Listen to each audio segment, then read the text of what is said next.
Eh bien voilà, bonjour mesdames et messieurs, tout le plaisir est nôtre de vous savoir très nombreux devant votre petit écran, attendant avec impatience et patience ce nouveau numéro d'Homéostasie. Et comme d'habitude, vous avez raison, le rendez-vous avait déjà été pris, il est explosif aujourd'hui, un débat chrétien-musulman. Pour une fois, on les retrouve enfin sur ce plateau d'Homéostasie, la spiritualité des profondeurs, parce que les 2 samedis qui sont passés, nous avions eu droit, aux chrétiens qui sont arrivés sur ce plateau défier et rechercher comme ça là les musulmans, Abdul Majid en tête, le capitaine de l'équipe. Et en deuxième lieu, nous avions eu donc Ahmed Yala qui était arrivé ici en Jean-Baptiste musulman, comme pour déblayer déjà, arranger le chemin, parce que Abdul Majid devait arriver et ces choses faites sur ce plateau d'Homéostasie, la spiritualité des profondeurs. Aujourd'hui, on va trancher avec la question, comme pour dire... Autrefois, il y avait eu ces 3-0 sur l'émission Kratos avec Jean Bombi, mais aujourd'hui, nous allons finir pour savoir qui de Mahomet et de Jésus-Christ est le sauveur de l'humanité. Et pour une émission si importante, la pensée du jour, à beau mentir qui vient de loin. Et tout de suite, lu pour vous. Le livre, nous l'avons piqué sur le plateau, mesdames et messieurs, une réponse chrétienne à l'islam. On ne sait si il vient des musulmans ou des chrétiens, mais il est écrit en page 19 ceci. Il existe une divergence importante entre certains chercheurs quant à savoir si beaucoup d'Arabes sont effectivement ou non les descendants d'Ismaël. Certains s'interrogent même sur l'origine des Juifs immigrants en Israël. Sont-ils vraiment des descendants d'Isaac? La question, à ce stade, est hors de propos. Les Arabes se perçoivent eux-mêmes comme des descendants d'Ismaël. Les descendants d'Ismaël, dont la liste figure dans Genèse 23, 13, 16, se sont installés dans le nord de l'Arabie. Environ 300 millions de 1,4 milliard de musulmans dans le monde sont arabes. Les Juifs se perçoivent eux-mêmes comme les descendants d'Isaac. La perception, mesdames et messieurs, est quelque chose de plus fort que toute réalité. En ce qui nous concerne, nous nous référons aux Arabes en tant que descendants d'Ismaël et aux Juifs en tant que descendants d'Isaac. Laissez-moi vous rappeler, c'est le livre qui le dit, l'auteur, que cette histoire n'est pas juste liée à Ismaël et à Isaac. Il ne s'agit pas simplement de leur passé. Il s'agit de votre avenir, mesdames et messieurs. Plus particulièrement, ce n'est pas seulement leur histoire, c'est votre histoire. Chers invités, bonjour. Bonjour. Bonjour. Alors, sur ce plateau, le décor est planté, ça se voit à vue d'œil. Là-bas, les chrétiens, ici les musulmans. Abdul Majid, bonjour. Bonjour. C'est l'homme le plus recherché sur le plateau d'Homéostasie. Qu'il y soit loué. Abdul Majid, vous faisiez entre-temps le tour du monde, c'est célèbre, vous êtes le plus grand des débatteurs musulmans, on est au courant. Bon, d'abord je commencerai par rendre louange à Dieu, n'est-ce pas, qui nous a choisi l'islam comme religion, l'islam qui est la religion qui a été prêchée par l'ensemble des messagers de Dieu, et Dieu qui a envoyé son messager, le dernier des messagers, donc qui est le prophète Mohammed, la paix de Dieu soit sur lui, et l'a envoyé pour qu'après que le passage de Mohammed, l'humanité ne trouve aucun argument échappatoire, n'est-ce pas, à pouvoir avancer au dernier jour, n'est-ce pas, disons au jour du jugement dernier. Par rapport à ce que vous venez de dire, bon, effectivement, je ne dirais pas que je suis devenu célèbre, bien que c'est une évidence, mais par la grâce de Dieu, j'essaie un peu de sillonner le monde, respectant, n'est-ce pas, l'ordre qui nous a été donné par les prophètes, n'est-ce pas, c'est lui de faire parvenir de lui, ne serait-ce qu'un message, afin que les gens soient sauvés. Parce que Mohammed est le seul messager de Dieu, à travers qui l'humanité tout entière sera sauvée. Et ce faisant, vous scandalisez évidemment les chrétiens qui en ont marre, donc, et justement ils sont venus sur ce plateau, vous recherchez à corps et à cri, et heureusement pour nous que vous êtes arrivés, mesdames et messieurs, il est là. Alors la parole est aux chrétiens qui avaient défié, on se rappelle bien, c'était relever le défi et renvoyer le défi comme dans un effet boomerang à Abdul Majid. Alors la parole est aux chrétiens, vous avez 5 minutes parce que c'est chaud. De Mahomet et de Jésus, d'où viendra le salut pour l'humanité? Sinon l'introduction c'est là qu'on vous avait préparé. Tout d'abord, je vous remercie, monsieur Alexis Bongo. Je salue tous ceux qui nous suivent dans le nom puissant de notre Seigneur et Sauveur Jésus-Christ. Et c'est vrai que nous étions ici il y a quelques jours de cela et nous avons tenu, je crois, 2 émissions qui étaient comme une réponse chrétienne à l'islam, compte tenu des défis que notre frère Abdul Majid a lancé un peu par-ci par-là, que ce soit au Mali, que ce soit à Pointe-Noire, que ce soit, je ne sais pas, en Côte d'Ivoire. Donc nous sommes venus sur ce plateau. La fois dernière, c'était pour essayer d'amener notre ami Abdul Majid sur le plateau, afin que nous puissions régler nos différences. C'est ça, je crois que le frère Sonite a quelque chose à ajouter. Frère Sonite, évangéliste Sonite. Merci beaucoup, monsieur le journaliste.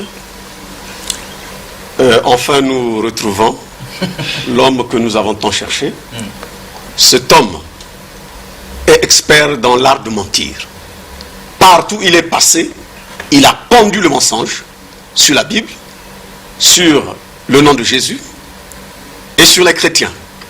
Alors on ne pouvait pas se taire devant un tel mensonge. Voilà pourquoi nous sommes aujourd'hui ici, et je crois que tous les ingrédients sont réunis pour frire ce gros poisson musulman avec sa propre graisse qui est le Coran. Super. Et comme vous avez encore 3 minutes, on y va donc. Puisque vous démarrez par une accusation. Et elle est choquante, l'accusation. Elle est, bien sûr. Bien sûr, pourquoi? Parce que lorsqu'il dit que Mahomet est le sauveur de l'humanité, parce que là, nous devons aller droit au but. On y va. Nous n'avons passé assez du temps, donc nous devons aller droit au but. Sans détour. Bien. Alors, donc, quand il dit que Mahomet est le sauveur de l'humanité, j'ai suivi l'émission qu'il a, enfin, la conférence qu'il a organisée au Mali. Il a donné les critères.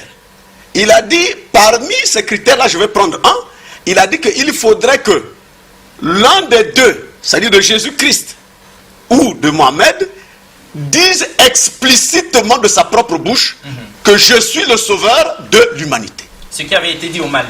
Au Mali. Par Abdul Nous Majid. avons les images. D'accord. Donc ici, moi j'ai lu tout le Coran. Parce que le débat d'aujourd'hui, c'est entre le Coran et la Bible. Nous ne devons pas sortir du thème et sortir de ces 2 livres-là. Alors donc, je me demande où est-ce que Mahomet l'a dit. Parce que j'ai lu tout le Coran, je n'ai pas trouvé. Mais moi, je peux par contre lui donner des versets bibliques qui sont tellement clairs. Nous allons prendre Jean chapitre 4. Jean chapitre 4, je m'excuse.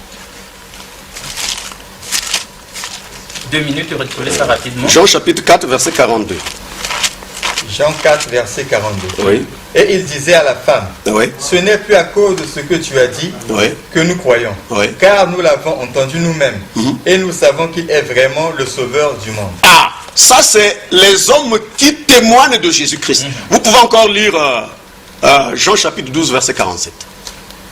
Jean 12, verset 45. 47. 47. Si quelqu'un entend mes paroles et ne les garde point, ce n'est pas moi qui le juge, car je suis venu non pour juger le monde, mais pour sauver le monde. Donc ça sort de la bouche de Jésus. C'est clair, c'est clair comme, c'est limpide comme l'eau de la source. Mais dans le Coran, on ne trouvera aucun verset coranique où Mahomet déclare que je suis le sauveur de l'humanité. Ça c'est le premier point. Il vous reste 1 minute. Le deuxième point, c'est que le monde est en proie au péché, monsieur le journaliste. Donc l'homme qui vient sauver, le sauveur de l'humanité, doit être sans péché. Parce que le monde est en proie au péché. L'homme de la même condition que ceux qui ont le péché ne peut pas venir les sauver du péché. C'est impossible. C'est impossible. Alors, Mahomet, c'est un pécheur comme nous pouvons le lire dans le Coran, chapitre 48, verset 2. Rapidement, parce que la minute va s'épuiser là. Coran 48, verset 2. Verset 2. Afin qu'Allah te pardonne tes péchés, passés et futurs. Oui. Qu'il parachève sur toi son bienfait et te guide sur une voie droite. Nous avons plein de versets comme ça, oui. Mais à cause du temps, on ne peut voilà, pas citer tous les versets. Mais je peux ajouter un verset, s'il vous plaît, à cause de Jésus, qui concerne Jésus dans le Coran. Rapidement, Surat 19, 19. Oui. Coran chapitre 19, verset 19. Ah d'accord. Coran 19, verset 19. Vous auriez dû sélectionner ça. Il dit, je suis en fait un messager de ton Seigneur pour te faire don d'un fils pur. Il s'agit de Jésus-Christ. Il est pur, c'est l'homme idéal, c'est l'homme sans péché pour venir sauver les pécheurs. Moi, Mahomet ne peut pas me sauver. Même Abdul m'a dit, Mahomet ne peut pas me sauver parce que c'est un pécheur. Parce qu'il est pécheur. Il est de la même condition que son prophète. Super. Alors, voilà. La réplique. C'est combien de minutes de plus? 6 minutes. C'est pas 7. Ça fait. Ça va, mais merci beaucoup, merci beaucoup. Je dirais tout de suite aux téléspectateurs qui nous suivent en ce moment, que bien que les musulmans soient venus ici, n'est-ce pas, pour essayer, dans le but de clore définitivement ces débats, le débat sur la question du sauveur de toute l'humanité entre Jésus-Christ et Mohammed, et cela en rétablissant, n'est-ce pas, la vérité camouflée pendant des siècles par des pasteurs pour des intérêts vils de ce bon débat. Mais personnellement, je ne suis pas venu débattre avec ces frères, personnellement, parce que moi je suis là comme étant membre du jury. Je suis venu simplement les écouter parce qu'ils vont passer. C'est pourtant vous qui recherchez. Je suis venu les écouter parce qu'ils doivent passer leur épreuve orale. Ah, d'accord. Leur épreuve orale du baccalauréat en théologie comparée. Ah, je suis là simplement pour les écouter. Sinon, s'il ne peut pas y avoir débat entre moi, c'est comme quelqu'un qui dirait un élève de lycée voudrait défier Einstein, n'est-ce pas, en physique. Donc ça ne peut pas se faire. Alors, je commencerai par montrer d'abord leur mensonge, parce que parmi les critères que j'ai cités par rapport à Jésus Mohammed, j'ai dit il faut que le Christ, Jésus-Christ ou Mohammed, confirme le caractère universel de sa mission en déclarant clairement avoir été envoyé par Dieu à toute l'humanité. Je fais très bien attention à mes mots. Et puis, quand il cite des versets bibliques qu'ils ne comprennent pas, des versets qu'ils ne comprennent pas, écoutez, il laisse parler du monde parce qu'il ne connaît pas l'essence du monde dans la Bible. Ibrahim disait, nous, Jean chapitre 15, verset combien? Verset 15 à 19. 18 à 19. Écoutez le monde, maintenant on va leur apprendre la Bible.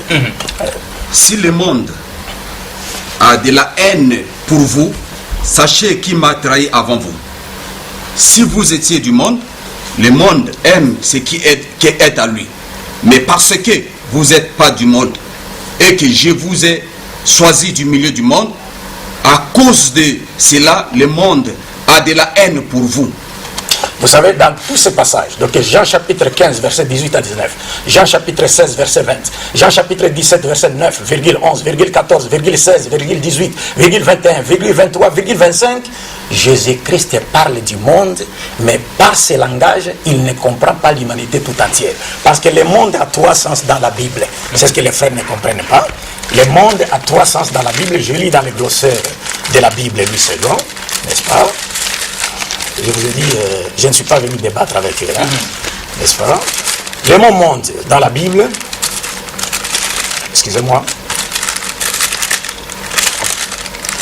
il dit ceci, monde. Par ces mots,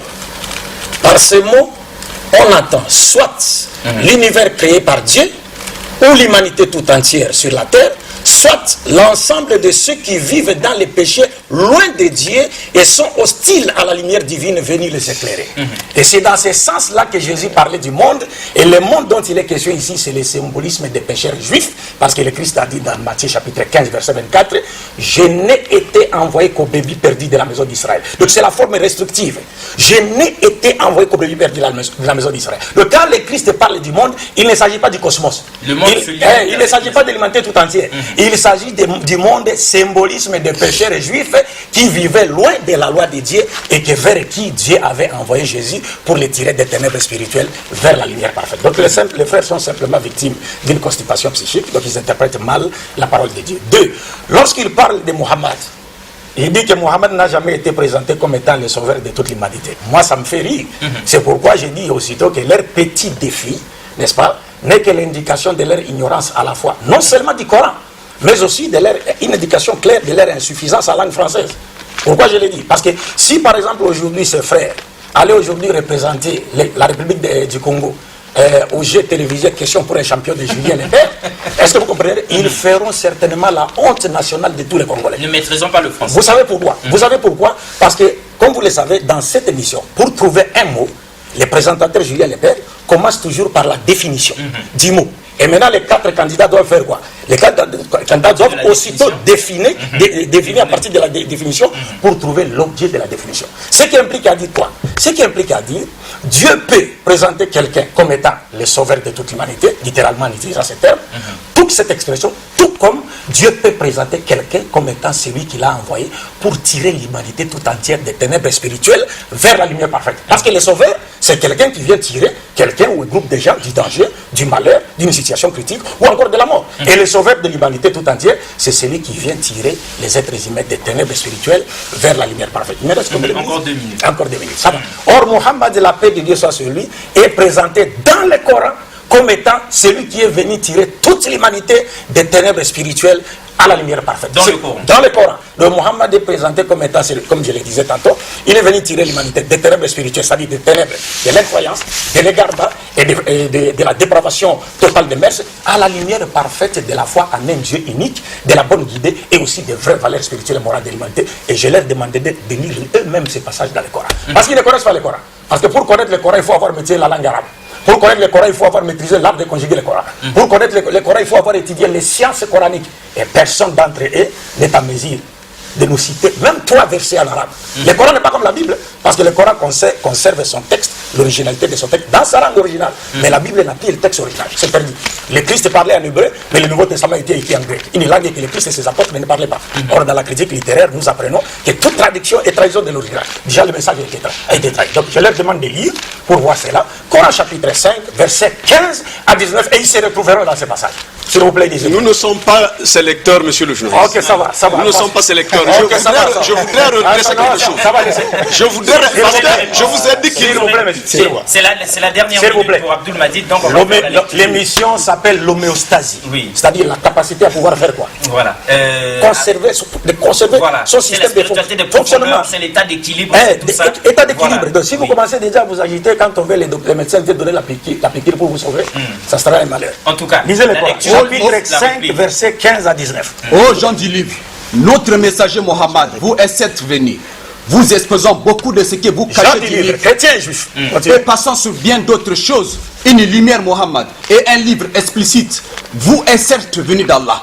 Par ceci le Coran, Allah guide au chemin du salut ceux qui cherchent son agrément. Et il les fait sortir des ténèbres à la lumière par sa grâce. Il les guide vers un chemin droit. Certes, sont mécréants ceux qui disent Allah c'est le Messie fils de Marie. Dis au Mohammed, qui donc détient quelque chose d'Allah pour l'empêcher s'il voulait faire périr le Messie fils de Marie, ainsi que sa mère et tous ceux qui sont sur la terre. Allah seul appartient la royauté des cieux et de la terre et tout ce qui se trouve entre les deux.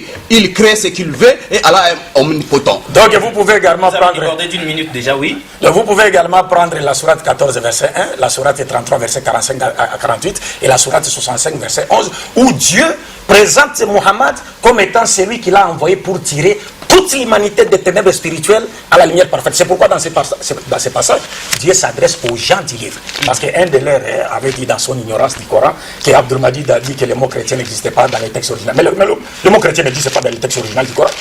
Le mot qui est utilisé dans le Coran pour parler des chrétiens, c'est les gens du livre Ahlul Kitab et Naswara. Le mot chrétien n'existe pas. Parce que Jésus même ne connaît pas le mot chrétien. Est-ce que vous comprenez cela? Alors Dieu utilise cela et Mohammed, Dieu confirme le caractère universel du prophète Mohammed. Dans la sourate 21, 20e sourate, verset 107, il dit: Ô Mohammed, nous t'avons envoyé comme miséricorde pour tout l'univers. C'est pas le bon. Il a cité, il dit les mondes, d'autres il n'a pas compris. Il dit tout l'univers. Le monde en arabe c'est alam. L'univers c'est alamin. Donc plusieurs mondes. Tout l'univers. Et dans ces passages du Coran que nous avons lus, Dieu dit il a envoyé Mohammed pour tirer les gens du livre, chrétiens et juifs, des ténèbres spirituelles à la lumière parfaite. Super. Donc vous avez une prolongation de 2 minutes. 7 minutes pour vous. Monsieur Alexis Bongo, ça fait pitié. Ça fait pitié, je regrette parce qu'il fallait que j'aille un face-à-face avec ce monsieur. Mais je ne regrette rien. Je sais une chose. Moi, j'ai donné des prophéties justes. Ça va s'accomplir. Ça, je sais. Il y aura un face-à-face. Je le crois de tout mon cœur. Ce que nous sommes en train de faire ici va ouvrir une voie. Il dit des mensonges. Il n'y a aucun verset coranique. Il me cite la sourate chapitre 21, verset 107. Mais cette sourate-là, 21 verset 107 dit quoi? Nous t'avons envoyé à l'univers comme miséricorde. Et cela est dit de tous les prophètes dans le Coran qui sont envoyés à titre de miséricorde. Il ne lit pas son livre. Et c'est dit aussi de la même chose à Jésus dans la sourate chapitre 19 à partir du verset 21 qu'il sera une miséricorde pour les gens. Mais il n'y a aucun verset coranique. Ça c'est un défi. Ça c'est une peur. Il a peur. Il n'y a aucun verset coranique qui montre que Mahomet est le sauveur de l'humanité. Ce verset n'existe pas. Lors de cette intervention, lorsqu'il est avec les chrétiens, il dit que montrez-moi un verset de la Bible où Jésus dit de sa propre bouche qu'il est Dieu. Mais on lui renvoie l'ascenseur. Qu'il nous montre un verset. Restez tranquille. C'est moi qui parle. Tu as peur de quoi? Revenons au sujet. Oui, ils ont le temps. Donc nous avons un thème qui est là. Le thème c'est l'humanité serait sauvée par Jésus-Christ ou par Mohammed. J'ai pas besoin de la parole d'Abdul Majid. Abdul Majid n'a pas besoin de mes paroles. Nous avons besoin de faire parler les Écritures. La Bible. Il parle des critères, mais ces critères il a ramassé ça où? Mais c'est pas dans la Bible ni dans le Coran. C'est un critère qu'il a monté de toutes pièces. Je lui défie de me montrer un seul verset dans le Coran qui parle de ces critères. Parce que les critères doivent être des critères divins, pas des critères inventés de toutes pièces. Lorsqu'il parle de ces critères, il a ramassé ça où? Le Coran est là, qui me montre un seul verset coranique qui montre ces critères-là. Ça n'existe pas. Moi, je regrette une chose. C'est vrai que nous sommes nombreux. Je regrette une chose. Je sais une chose, qu'il y aura un grand débat. Ça, je le sais. Je sais, il va perdre. Ça, je le dis, c'est ainsi dit le Seigneur. Il va perdre. Ce qu'il dit, ce sont des mensonges. Il dit des choses. Regardez même la sourate chapitre 35, verset 19. L'aveugle et celui qui voit ne sont pas semblables. C'est-à-dire que j'ai affaire à qui? À quelqu'un qui choisit des versets. Je connais son style. Il choisit des versets. Alors que dans tout le Coran, on présente Mahomet comme un avertisseur. Lui, il dit qu'il va sortir les gens des ténèbres. Mais c'est dit aussi de Paul. Paul aussi. C'est une mission. Tous les pasteurs, tous les messagers de Dieu, lorsqu'ils viennent, ils viennent faire sortir le peuple des ténèbres à la lumière. C'est la mission de tous les messagers. Cela ne veut pas dire qu'ils sont des sauveurs. Voyez-vous? Donc, dans le Coran, moi je lui défie, il est là, qu'il me montre un seul verset. S'il me montre ça, moi je me convertis aujourd'hui. Je deviens musulman. Ce verset n'existe pas. Lors de ces conférences, il utilise la sourate chapitre 34, verset 28. Là où il est dit que nous t'avons envoyé à l'univers comme avertisseur et annonciateur. Ce verset ne dit pas que Mahomet est envoyé comme sauveur. Donc nous avons affaire à quelqu'un qui cherche à jouer. Il se dit que non, mais j'ai pas de débat avec. Il a des débats avec nous. C'est nous qui l'avons appelé sur ce plateau. S'il n'est pas capable de défier, de débattre avec nous, il prend sa route, il va. C'est ça. Il n'est pas notre professeur ici. Et lorsqu'il a cité le problème du monde, regarde même, il s'est fait même creuser même dans le glossaire de la définition. Lorsque Jésus dit dans Jean chapitre 3, verset 16 à 17, car Dieu a tant aimé le monde, qu'il a donné son Fils unique, afin que quiconque croit en lui, à moins qu'on soit un malade mental. Lorsqu'on dit quiconque, c'est-à-dire n'importe qui. C'est de ça qu'il s'agit. En fait, que quiconque croit en lui ne périsse point, mais qui ait la vie éternelle. Qu'est-ce qu'il dit dans Actes chapitre 4, verset 12? Qu'il n'y a de salut en aucun autre nom. Car il y a sous le ciel aucun autre nom qui a été donné aux hommes par lesquels ils doivent être sauvés. Lui, il dit que la mission de Jésus, c'est limitée aux enfants d'Israël. Qu'est-ce que Jésus dit dans Matthieu chapitre 24, à partir du verset 14? Qu'il faut que cette bonne nouvelle du royaume soit prêchée dans le monde entier. Ensuite viendra la fin. Comment il explique ces écritures-là? Nous avons affaire à un tricheur. Il choisit des écritures, mais là, les écritures qui présentent Jésus-Christ, il laisse ça à côté. Lorsque Jésus était ressuscité, dans Luc chapitre 24, à partir du verset 47, qu'est-ce qu'il dit? Il dit que la repentance et le pardon des péchés sera prêché à toutes les nations, à commencer par Jérusalem. Pourquoi il ne cite pas ces écritures-là? C'est un menteur. Et il vient ici en professeur. Quel professeur? Lui, il va enseigner qui? Vous êtes ses élèves, il voudrait bien... Il va enseigner personne. Moi, il va enseigner personne. Vous avez encore 2 minutes. Évangéliste Sonite, 2 minutes avant que la parole ne revienne. Je vous ai dit tout à l'heure que cet homme est expert dans l'art de mentir. Vous voyez, tout le mensonge qu'il a pendu ici, nous le constatons. Alors, je vous demande de lire le Coran chapitre 3, verset 55. Coran 3, verset 55. Rapidement.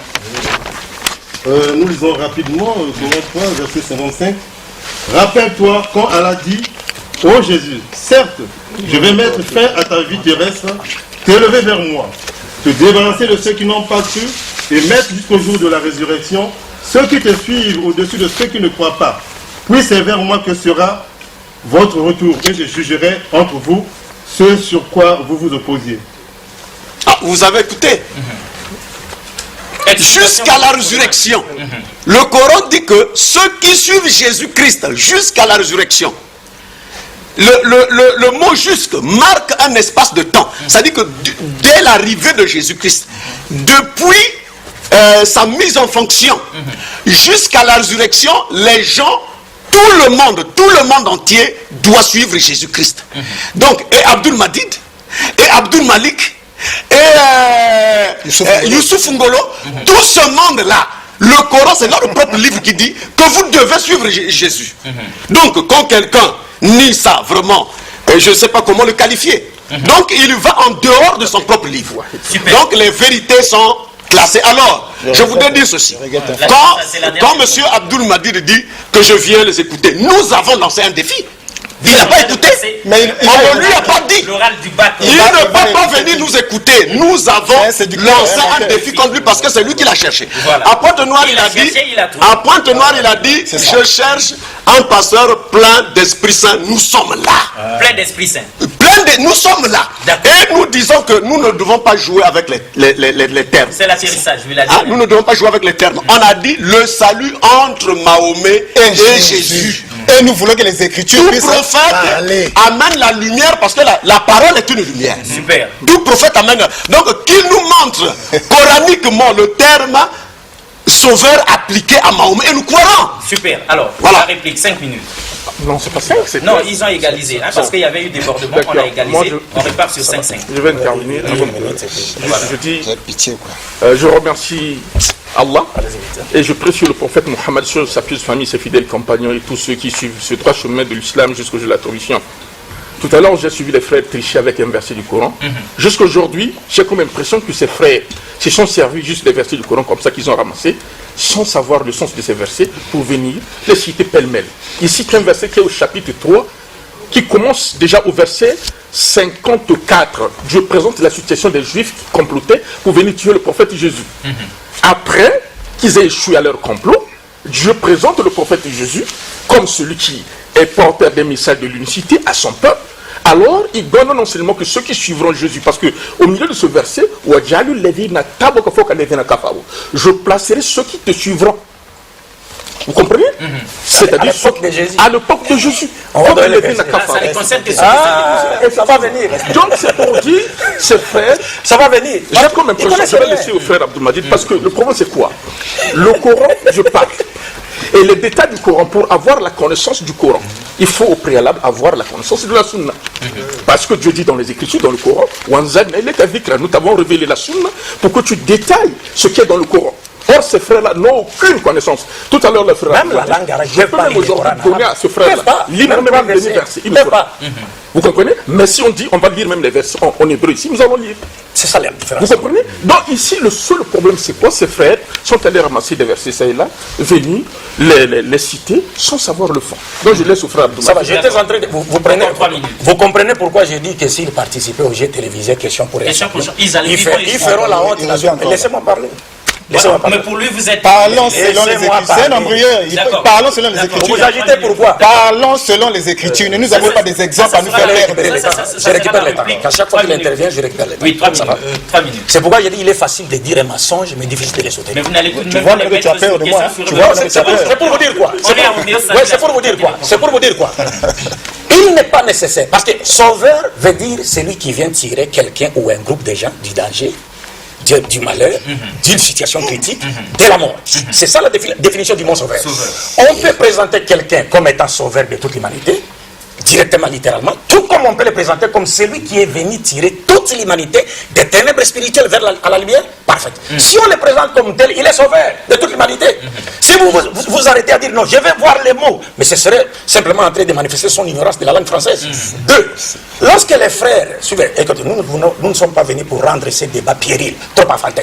Parce que j'ai fait les émissions Kratos, ça fait, vous avez commencé à vous préparer, je ne sais pas, depuis 2000 jusqu'à 2014, vous avec votre Saint-Esprit, vous avez été incapable de m'affronter juste après les débats, les émissions Kratos. Donc ce n'est pas aujourd'hui que vous serez capable de m'affronter, parce que vous ne connaissez pas les Corans. Je peux vous mettre dans les prêts, lisez 3 versets seulement en arabe, pour qu'on sache que vous connaissez les Corans. Vous ne le ferez pas. Deux, les frères ils disent que bon voilà, il a parlé du monde. Mais je dis mon frère, vous savez, dans l'art de l'exégèse, lorsqu'un messager de Dieu dit je n'ai été envoyé qu'aux brebis perdues de la maison d'Israël, tous les autres versets doivent être interprétés à la lumière de ce passage. Et quand je lis le glossaire de la Bible, on nous dit dans la Bible, lorsque le mot monde est utilisé, il a 3 sens. Cosmos, humanité tout entière, et ceux qui vivent dans les péchés. Or, nous savons que Dieu, parlant de Jésus, a dit dans Matthieu 2,6, il élèvera un chef qui est donc Jésus pour sauver Israël, son peuple. Et le même Pierre qu'il a cité dans Acte 12. Mais lisez le contexte. Pierre est en train de s'adresser aux enfants d'Israël, il ne s'adresse pas à toute l'humanité. Il parle aux enfants, restituer les choses dans leur contexte. Et c'est le même Pierre qui dira dans Acte des Apôtres chapitre 5 verset 31, il dit quoi?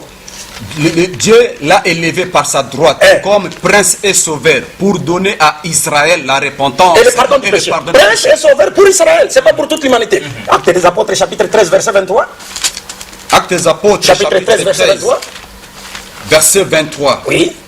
La Bible dit, avant sa venue, Jean avait prêché le baptême de repentance à tout le peuple d'Israël. 23. Le peuple d'Israël. C'est de la postérité de David que Dieu a suscité. C'est de la postérité de David que Dieu a suscité Jésus-Christ. Regarde ici.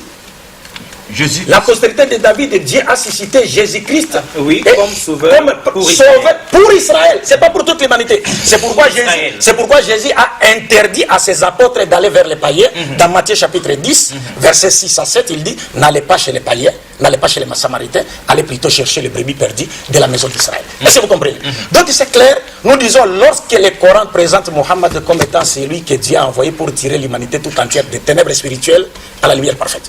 Mohammed lui-même déclare, de ce fait qu'il est le sauveur. Mohammed lui-même dit, contrairement aux messagers de Dieu qui m'ont précédé, j'ai été envoyé à la totalité des êtres humains et j'ai clos la prophétie. Après moi, il n'y a pas de prophète. Regardez ce qu'ils ont dit. Ils ont dit, vous avez parlé de Mohammed qui a été présenté comme miséricorde pour l'univers.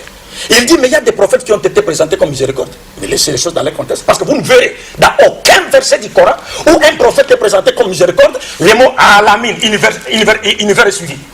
Ça n'existe nulle part. Le mot n'est utilisé que dans les contes de Mohammed. C'est-à-dire c'est lui seul que Dieu a envoyé comme étant une miséricorde pour tout l'univers. Mais les autres comptes, la venue d'un prophète, c'est une miséricorde de la part de Dieu. Mais jamais vous ne verrez, c'est un défi. Vous ne verrez dans aucun verset où Dieu présente un coranique dans lequel Dieu, parlant d'un prophète, il dit que c'est une miséricorde. On dit pour l'alamin, c'est-à-dire pour l'univers. Ça n'existe nulle part si ce n'est pour les contes de Mohammed. Et il est en train de tricher avec les versets du Coran. Voilà. Quand vous lisez Coran chapitre 34, verset 28, dans lequel Dieu dit clairement, parlant de Mohammed, ô Mohammed, nous t'avons envoyé à la totalité des hommes. Il dit Kafatalinas. Il ne saura même pas lire ça. Donc sans exception à toute l'humanité comme annonciateur et avertisseur. Je dis, mais je vous montre les versets bibliques. Mais c'est trop malheureux. Vous agitez pour moi. Je vous montre des versets bibliques. La parole est de ce côté. Je vous cite maintenant les versets bibliques. Tous les prophètes sont appelés avertisseurs. Tous les prophètes viennent pour avertir. Je vous donne des versets bibliques parce que vous ne comprenez pas. Tous les prophètes, Proverbes chapitre, d'abord les avertissements viennent de la part de Dieu, Proverbes chapitre 3 verset 11, 2 Rois chapitre 17 verset 13, 2 Chroniques chapitre 36 verset 15, Ézéchiel chapitre 3 verset 21, Ézéchiel chapitre 3 verset 7, tous les prophètes de Dieu ont été envoyés pour apporter une bonne nouvelle du paradis pour ceux qui obéiront Dieu à travers leur message et pour les avertir contre, les mettre en garde contre les châtiments de l'enfer, contre ceux qui ne croiront pas. C'est ce qu'ils ne comprennent pas. Ceux qui ne comprennent pas. Exact. Monsieur Alexis Bongo, nous voyons que la fois dernière, j'ai dit lors d'une émission que Abdul Madid est un spécialiste en mensonges. Regardez, il a lu plusieurs écritures. Moi, je ne refuse jamais les écritures lorsque je suis sur ce plateau. Même lorsqu'il lit Matthieu chapitre 15, verset 24, je ne refuse jamais une écriture. Ce que nous refusons, c'est la pensée que les gens introduisent dans cette écriture. Ça, nous refusons ça. Même dans le Coran, dans la sourate 62, à partir du verset 2, on présente ceci. C'est lui qui a envoyé à des gens sans livre. Le professeur Amidoula interprète les Arabes. Un messager des leurs qui leur récite ces livres, les purifie, les enseigne le livre de la sagesse, bien qu'ils étaient auparavant dans un égarement évident. Si on lit ce verset par exemple, dans ce verset, il ne trouve pas son compte. Il ne se retrouve pas ici là. Parce que dans le contexte, si nous respectons le contexte nous dit que Muhammad est envoyé à qui? Aux gens sans livre. Maintenant, si nous lisons ce verset, on ne lit pas les autres écritures, on ne comprendra pas. C'est la même chose avec la Bible. Regardez même le mensonge. Regardez, il tombe ici, je le fais tomber ici là. Regardez dans Actes chapitre 13, à partir du verset 23, là où il s'arrête. C'est un menteur. Regardez. C'est de la postérité, Actes chapitre 13, verset 23. C'est de la postérité de David que Dieu, selon sa promesse, a suscité à Israël un sauveur qui est Jésus. Nous disons Amen, c'est l'écriture. Mais il est aussi écrit dans le même contexte que au verset 46, Paul et Silas, là il ne peut pas lire ça. Il ne peut pas lire parce que s'il lit ça, il comprendra que c'est un menteur. Paul et Barnabas leur dit avec assurance, c'est à vous premièrement que la parole de Dieu devait être annoncée, mais puisque vous la repoussez et que vous vous jugez vous-même indigne de la vie éternelle, voici nous tournons vers les païens. Verset 47, car ainsi nous l'a ordonné le Seigneur, je t'ai établi pour être la lumière des nations, pour porter le salut jusqu'aux extrémités de la terre. Maintenant, Abdul Madid, comme c'est un tricheur, un spécialiste, il lit, il s'arrête au verset 23. C'est pour ça que j'avais dit une chose. Ça, je le dis ce soir. Un face à face avec lui, il ne pourra pas. Je le dis, il ne pourra pas. On est déjà dans un... Non, ça c'est pas encore... Ça c'est un avant-goût. C'est un avant-goût, monsieur Alexis. Je sais ce que je dis. Oui. C'est un avant-goût. C'est un tricheur. Moi, je n'ai jamais refusé une écriture sortant de la Bible. Je ne refuse jamais cela. Même si Jésus le dit, nous disons Amen, parce que c'est l'écriture. Même lorsqu'il lit Matthieu chapitre 1, verset 21, qui dit qu'elle enfantera un fils, on lui donnera le nom de Jésus, il sauvera son peuple au singulier. Nous disons Amen, parce que c'est l'écriture. Mais ce que nous refusons, c'est lorsqu'Abdul Madid, pour sa pensée charnelle, il introduit dans un verset pour limiter la mission du Seigneur. Ça, nous refusons cela. Et il y a toute une pluie d'écritures. Lorsque j'ai cité par exemple Matthieu chapitre 24 à partir du verset 14, pourquoi il n'a pas contredit cette écriture? Là où Jésus dit, il faut que cette bonne nouvelle du royaume soit prêchée dans le monde entier. Une parole sortie de la bouche de Jésus. Il va expliquer ça comment? C'est simple. Il va dire que c'est allégorique. C'est pas simple, c'est difficile. Vous avez encore... C'est difficile. Mais ton tour, sois calme. Ton tour, tu auras ton tour. C'était 7 minutes. Le traitement que nous avons réservé à Abdul Madid est digne de son nom. Alors, je prends Luc chapitre 24, verset 44. Puisque lui, il dit que Jésus-Christ n'a été envoyé qu'aux brebis perdues de la maison d'Israël, ce qui est vrai, l'écriture est vraie, mais il a mal compris. Alors nous lisons Luc chapitre 24 verset 44 à 47. Je lis. Puis il leur dit, c'est là ce que je vous disais lorsque j'étais encore avec vous, qu'il fallait que s'accomplisse tout ce qui est écrit de moi dans la loi de Moïse, dans les psaumes et dans les prophètes. Prends le verset 47. Alors, il leur ouvrit l'esprit. Bon, je tombe directement au verset 47. Et que la repentance et le pardon des péchés seraient prêchés en son nom à toutes les nations, à commencer par Jérusalem. Donc la mission de Jésus devait commencer par Jérusalem. Elle devrait s'étendre aux nations. Monsieur le Mabou, bon, je veux prendre un verset du Coran. Prenez le Coran, chapitre 42, 7. Coran 42, verset 7. Et c'est ainsi que nous t'avons révélé un Coran arabe, afin que tu avertisses la mère des cités, entre parenthèses la Mecque, et ses alentours. Voilà. Supposons qu'on s'arrête à ce verset. Et que tu avertisses du jour du rassemblement. Donc, si on s'en tient à ce verset-là, donc Mahomet n'est pas avertisseur à l'humanité. Parce que son rôle s'arrête dans la Mecque et aux alentours de la Mecque. Vous pouvez encore reprendre le Coran chapitre 6, verset 92. La dernière minute, rapidement. Le Coran chapitre 6, verset 92. 6,92. Ça viendra. 6,92. Je dis, voici un livre, entre parenthèses, le Coran, béni que nous avons fait descendre, confirmant ce qui était déjà avant lui, afin que tu avertisses la mère des cités, entre parenthèses, la Mecque. Voilà. Et les gens tout autour. Donc la mission de Mahomet se limite autour de la Mecque et aux alentours de cette ville-là. Dans la Mecque et aux alentours de la Mecque. Donc ils font ça la même chose avec l'écriture de Matthieu 15. Donc il ne comprend pas. Il ne comprend pas. Et la Bible est son propre livre, le Coran. Parce que le Coran dit dans le chapitre 10, 94, que si vous avez des doutes, si Abdul Madid a des doutes, a des difficultés de comprendre son propre livre, moi et le frère Génie, qui sommes des chrétiens, allons l'aider à comprendre son propre livre. C'est ce que dit vous voyez, c'est ce que dit le Coran, lisez ça. Le Coran chapitre 10, verset 82. Et 2 minutes. Si tu as un doute sur ce que nous avons fait descendre vers toi, interroge alors ceux qui lisent le livre avant toi. Ah, donc si monsieur Abdul Malik et Abdul Madid étaient respectueux de leur texte, ils devaient tout simplement s'humilier, parce que le Coran dit que le musulman est le soumis à Allah. Donc vous n'êtes pas soumis, monsieur Abdul Madid.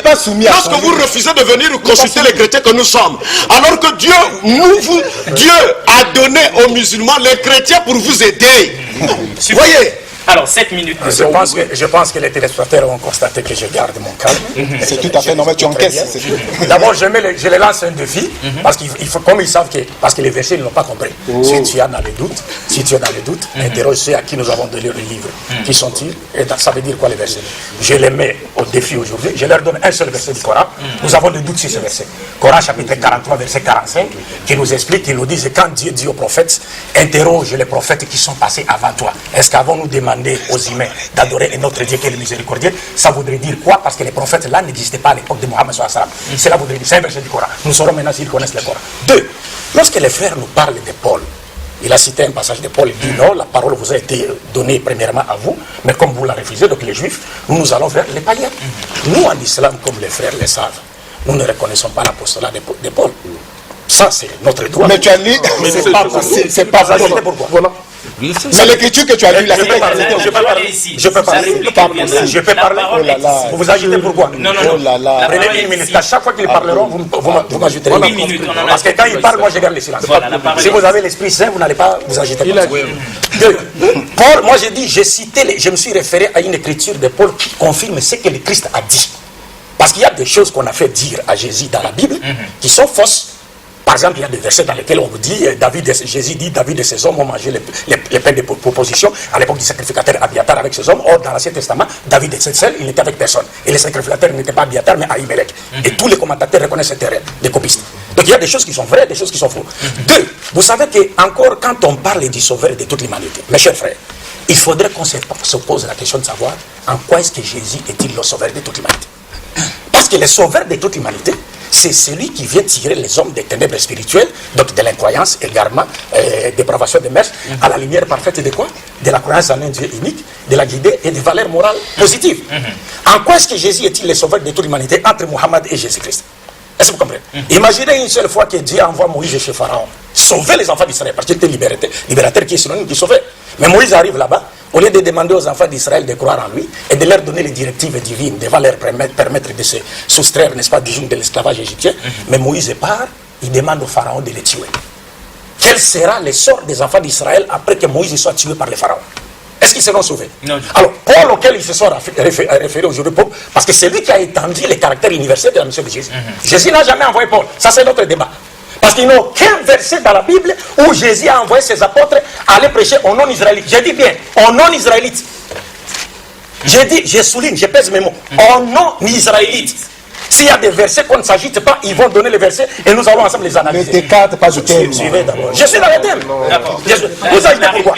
C'est la réplique. On est ici. Donc il n'y a aucun verset dans lequel Jésus a demandé à ses 12 apôtres d'aller prêcher son évangile aux non-israélites. S'il donne les versets, qu'on ne s'agite pas, on va étudier les versets. Je connais les versets auxquels vous se référez, mais on les verra.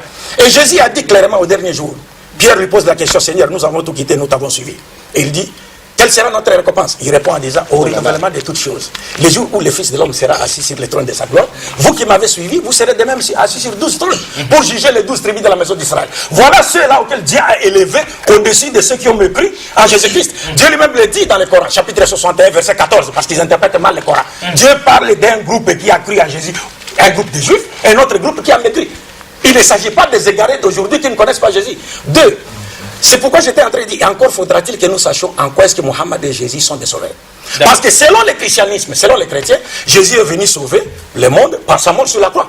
Alors que Jésus, après la mort de Jésus, le taux de péché que le monde connaissait à l'époque de Jésus s'est multiplié aujourd'hui par 1 million de fois, et cela sous le regard impuissant du christianisme et de la doctrine de la rédemption par la mort de Jésus.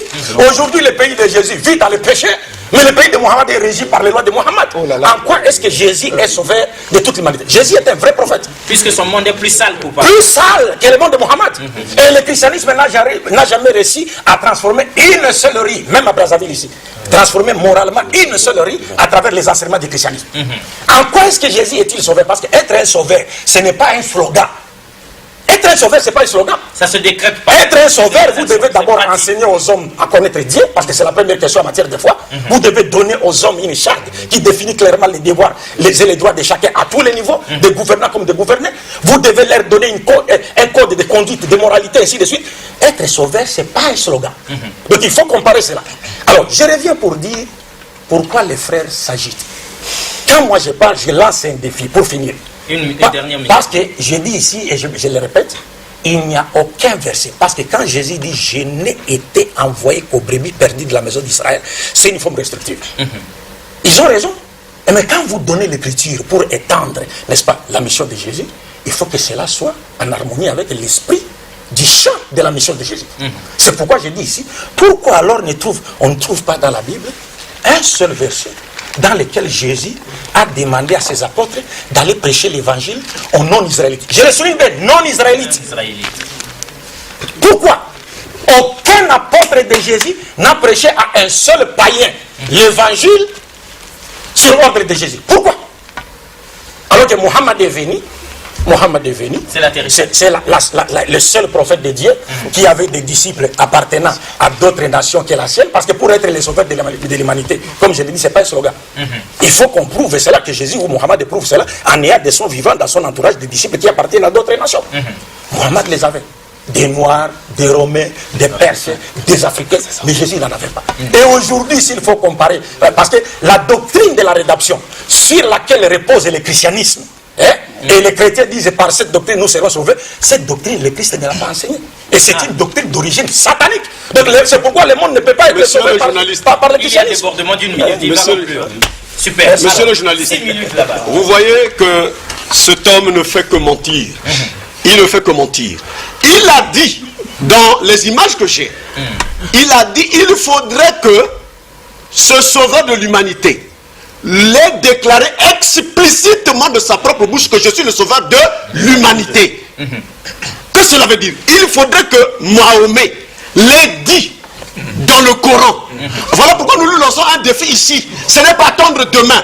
Il faudrait que Mahomet dans le Coran nous dise que je suis le sauveur de l'humanité dans le Coran, le sauveur. Le terme sauveur doit ressortir là-bas. Le texte de ma conférence est ici. Une minute, on va ajouter la reste. Continuez, vous allez voir. Et c'est le thème, c'est le thème d'aujourd'hui. Oui, c'est le thème d'aujourd'hui. C'est le thème d'aujourd'hui. Donc il est tout simplement incapable, avec son propre livre, de nous dire un seul verset où Mahomet a dit que je suis le sauveur de l'humanité.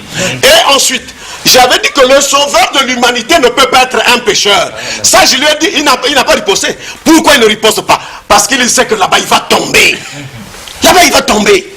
Le sauveur de l'humanité ne peut pas être un pécheur.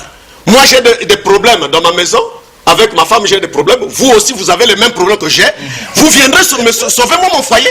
Alors que vous, dans votre maison, vous avez aussi des querelles à tout moment, vous vous bagarrez. Donc, le prophète Mohamed et Abdul Malik et Abdul Madid et toute sa suite, ils sont dans la même condition. Voilà pourquoi Jésus-Christ a été donné comme modèle pour que l'humanité tout entière le suive. Coran chapitre 3, verset 45. D'accord. Coran chapitre 3, verset 45. Coran chapitre 3, verset 45. Nous vous avions dit que venez faire école. Les cours sont gratuits, monsieur Abdul Madid.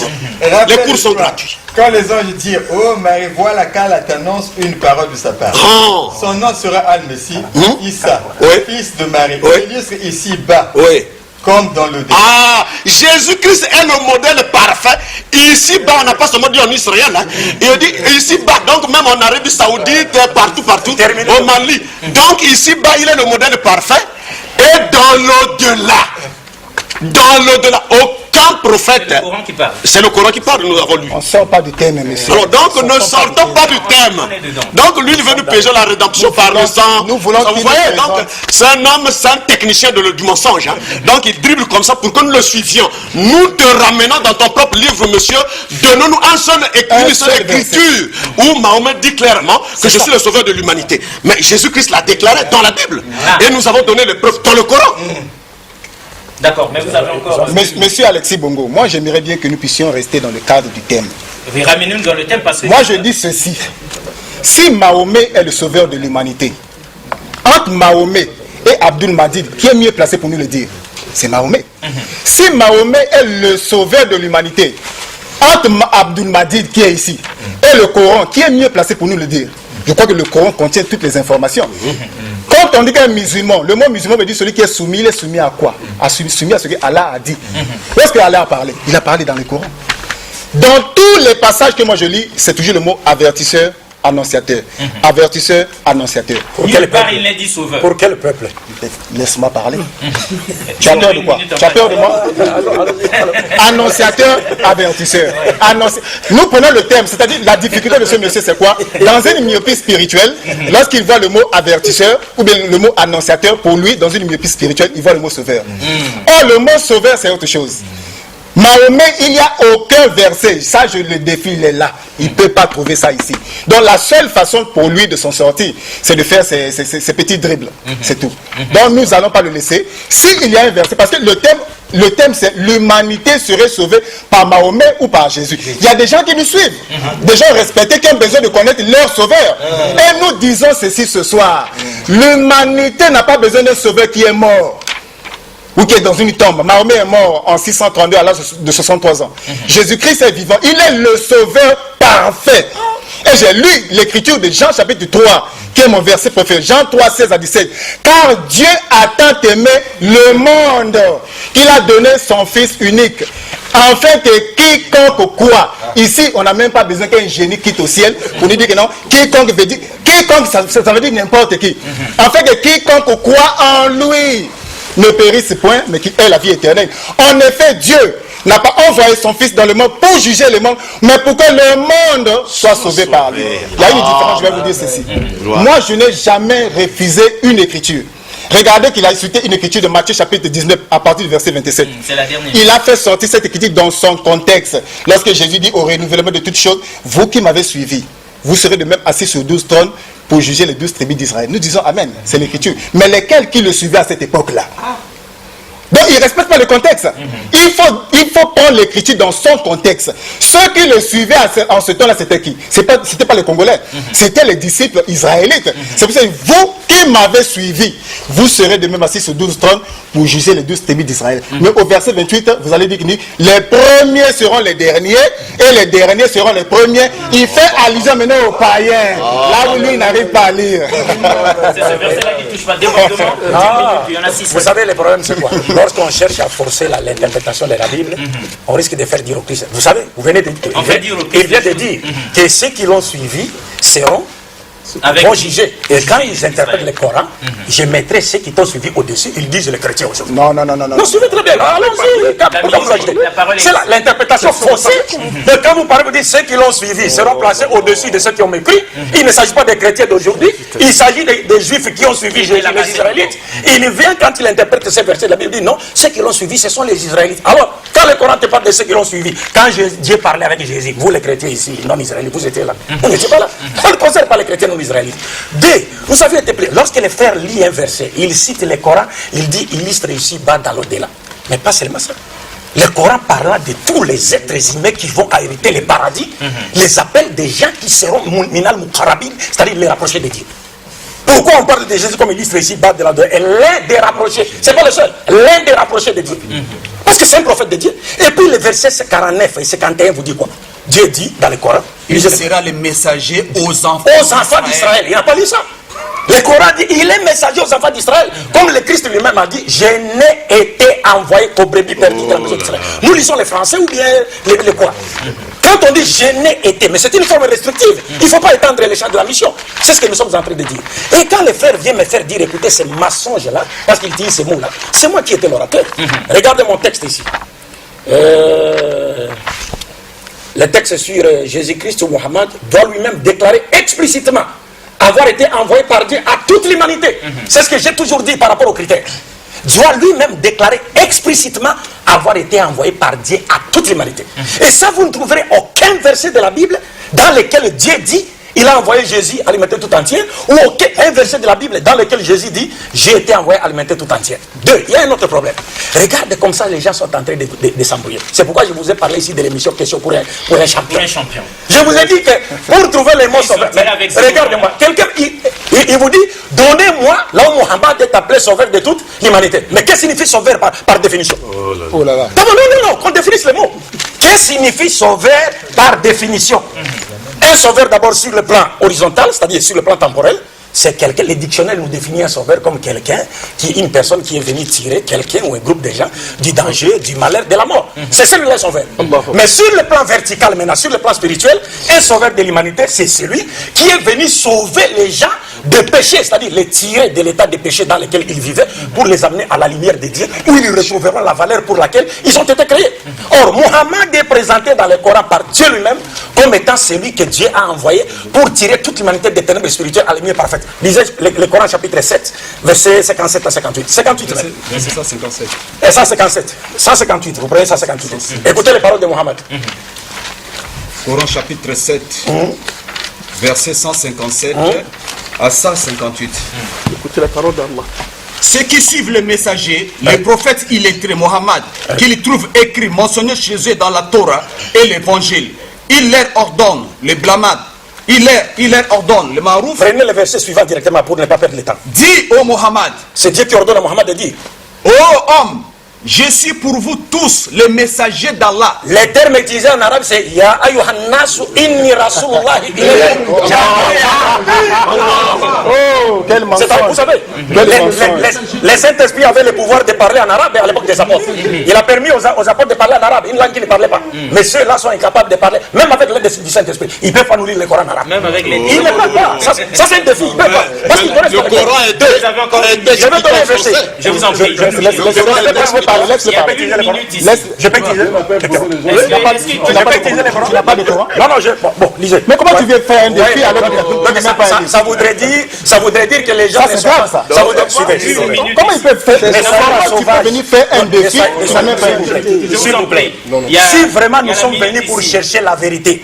Si par exemple je disais aux frères, donnez, est-ce que je peux prendre votre Coran pour le lire? Où est le mal? Voilà. Parce que je voudrais donner le verset dans le Coran qu'ils mettent sur le. Pour ne pas avoir un prétexte, prenez. Montrez-nous le terme sauveur là-bas où Mahomet présenté comme le sauveur. C'est pourquoi j'ai dit, c'est trop malheureux. C'est-à-dire, lorsqu'il explicitement, vous avez dit que le sauveur devait le dire explicitement. Mais vous avez pourquoi? Je vous en prie. Qu'à chaque fois que je prends la parole, je vous en prie. Si tu nous fais des réponses, fais aussi. Mais qu'à chaque fois que je prends la parole, vous vous agitez pourquoi? Quand vous parlez, moi je garde.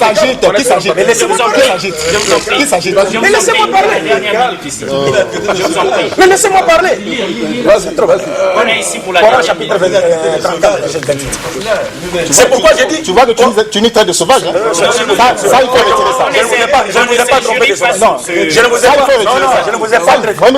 vous ai pas traité de sauvage. J'ai dit qu'on ne peut pas se comporter comme des sauvages. J'ai dit compris moi-même.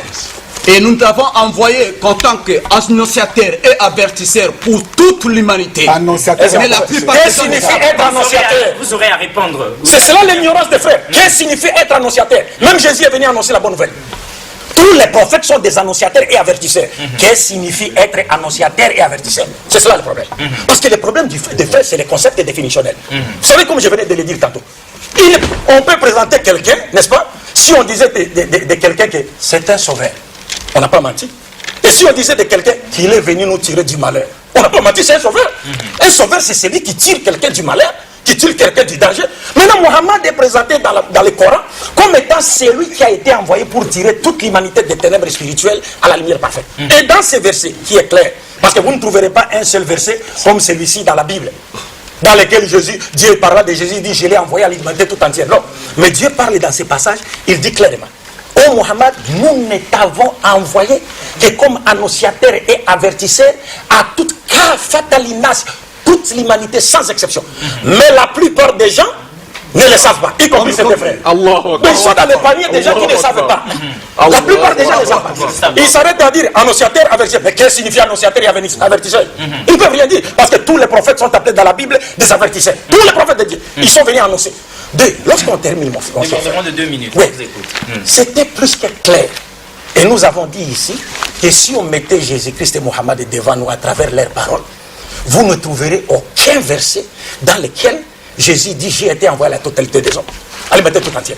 Mais Mohammed lui-même expliquait encore ces versets du Saint-Coran. Parce que dans leur fuite en avant, quand ils cherchent à séparer le Coran et la Sourate, c'est là où on va démontrer leur ignorance du Coran. Le prophète Mohammed dit clairement ceci: moi, Mohammed, contrairement aux prophètes de Dieu qui m'ont précédé, j'ai été envoyé à la totalité des êtres humains. Et après moi, il n'y a pas de prophète. Et il ajoute en disant ceci: l'arabe n'est pas supérieur à un autre être humain, ni un autre être humain supérieur à un arabe, ni un blanc supérieur à un noir, ni un noir supérieur à un blanc, que par la piété. Le seul prophète qui a placé tous les êtres humains au même pied d'égalité, en basant les critères de noblesse sur la piété, c'est Mohammed. Jésus priait dans les temples, les païens convertis au judaïsme étaient là, et il y avait une balustrade de pierre autour du temple qui les interdisait de pénétrer dans les temples sous peine de mort. Jésus n'a jamais demandé à détruire cette balustrade-là, et n'a jamais demandé à ces païens-là de pénétrer dans les temples pour adorer le Dieu des Juifs ensemble avec les Juifs. Jamais ne l'a fait. Il était avec les Romains, mais jamais Jésus n'a invité un seul Romain encore à lui. Mais Mohammed était à Médine, il a envoyé une lettre à l'empereur Héraclius, lui demander de croire en lui. Alors maintenant, on atterrit. Maintenant, ils ont suivi. Regardez maintenant, je ne dirais pas par respect pour eux, je ne dirais pas leur ignorance, mais leur petit savoir. Parce qu'ils ignorent les styles du Coran. Ils disent, Dieu a dit à Mohammed, afin que Dieu puisse te pardonner péché, et tes péchés passés et tes péchés futurs. Mais qu'est-ce que cela veut dire? Ça, c'est une prolongation encore. Il y a débordement. Monsieur Alexis Bongo, monsieur Alexis, je vais revenir. À moins que vous le disiez. Monsieur, qui dit ça, laisse-le dire. On va rattraper ça. Alors, ce verset voudrait dire quoi? Voilà. D'abord, je leur pose la question sur base du même verset. Mais ne nous pose pas la question. Non. On ne pose pas la question. Parle, on te suit. Vous savez, monsieur Alexis, il est facile. Il a fini. Tu as fini, non?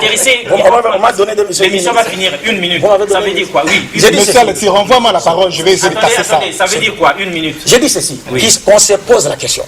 Pourquoi Dieu a-t-il dit à Mohammed afin que tes péchés passés soient pardonnés? Lorsque Mohammed n'a commis aucun péché dans le péché, il n'a aucun exemple à donner. Et puis dans le futur, tes péchés futurs soient pardonnés. Lorsque ces péchés ne sont pas encore commis, pour qu'ils soient pardonnés. Cela signifie quoi? Cela signifie quoi? Rapidement. Parce que le défi que Jésus a lancé aux Israélites, dans 8,46 Jean, en leur disant: qui de vous me convaincra des péchés si je dis la vérité, pourquoi ne me croyez-vous pas? C'est le même défi que Mohammed a lancé aux Arabes dans Coran chapitre 10, verset 16 à 19, en disant: j'ai passé toute ma vie devant vous. Mais il a consommé. Oui, c'est vous qui atterrissez. Parce que non, ils ne connaissent ils ne connaissent pas le style du Coran. C'est parce qu'ils n'ont aucun exemple qui peut donner là où Mohammed a communiqué. Oui, donc c'est très intéressant ce que vous dites. J'ai passé toute ma vie devant vous. J'ai passé toute ma vie devant vous. Pourquoi ne croyez-vous pas? Vous savez en islam. Super, on s'arrête là. Ça c'est le prophète qui a parlé, nous on aime ça. Alors la réplique. Monsieur Alexis Bongo, 5 minutes pour atterrir. Il y a tellement trop d'écriture dans la Bible. Je vais lire une écriture. Écoutez, je vais lire une écriture. Toujours le verset là. Attendez qu'il finisse, sinon on arrive. Il a déjà terminé. Oui, allez-y. C'est vous qui parlez. Monsieur Alexis Bongo. Moi, je crois que Abdul Majid a un sérieux problème. Il a vraiment un problème de constipation spirituelle, tel que lui-même il dit. Dans Jean chapitre 3, à partir du verset 16 à 17, je réponds encore ce verset-là, où Jésus dit, car Dieu a tant aimé le monde, qu'il a donné son Fils unique, afin que quiconque croit en lui ne périsse point, mais qu'il ait la vie éternelle. En effet, Dieu n'a pas envoyé son Fils dans le monde pour juger le monde, mais pour que le monde soit par lui. Ça, c'est une parole sortie de la bouche de Jésus. C'est-à-dire quoi? C'est-à-dire chaque matin où nous allons nous réveiller, même lorsque Abdul Majid essaie de contredire cela, chaque matin, lorsque nous allons nous réveiller, nous verrons toujours cette écriture-là. C'est-à-dire quoi? C'est-à-dire son ignorance, ses difficultés va l'arrêter, mais ça ne peut pas arrêter cette écriture-là. Cette écriture est vraie. Et Jésus-Christ est le sauveur dès sa naissance. On ne devait pas sauveur. Il nous parle des critères. Les critères, là, vous savez, là où il a eu ça dans un forum. Un forum là sur internet, un forum entre un musulman, Wallah et Petro qui sont en train de faire un débat. Voilà. C'est un forum. Voilà. Donc les critères là ne sont pas dans le Coran. Il a inventé ça de toutes pièces. Voilà, donc cela dit, on est arrivé à l'atterrissage. Mais oui, on est arrivé à l'atterrissage. Je crois que mesdames et messieurs, on va conclure. On va conclure parce que on risque d'ouvrir encore une brèche. Une minute seulement pour vous. Non. Bon, nous avons suivi qui de Mahomet et de Jésus est le sauveur. En tout cas, ils ont été à la hauteur des uns des autres. Il y a eu de la constipation spirituelle dans l'air. On ne sait si c'est de la part des musulmans ou des chrétiens, mais vous avez été attentif et vous avez pu donc tirer la quintessence même des messages qui ont été délivrés dans la Bible et le Coran. Et la pensée à beau mentir, je vous en prie, à beau mentir, il vient de loin. Et donc nous aurons une suite évidemment si Dieu le permet, si jamais Allah est d'accord. Ce n'est que partie dans une salle, une grande salle. Dans une grande salle. Ce serait bien donc dans une salle, c'est là où je vais te faire rire. Je te le dis. Sois calme. Je te le dis. Moi, je te le dis. Je vous en prie. Vous ne me connaissez. Moi, je te le dis. Je vous en prie. On est arrivé à la fin de cette. Tu vois, ce sec, moi, j'ai annoncé ça. Je te le dis. Sois calme. Je vous en prie. C'est bien qu'on ait comme ça décidé de prolonger la chose dans une grande conférence, dans une salle. Et là, il y aura tout le monde qui nous regarde de l'autre côté. Il a été incapable de donner un seul verset. Incapable. Il est tellement qui vient de loin. Vous étiez quatre, vous étiez avec le Saint-Esprit. Merci beaucoup. Vous étiez quatre, vous étiez avec le Saint-Esprit.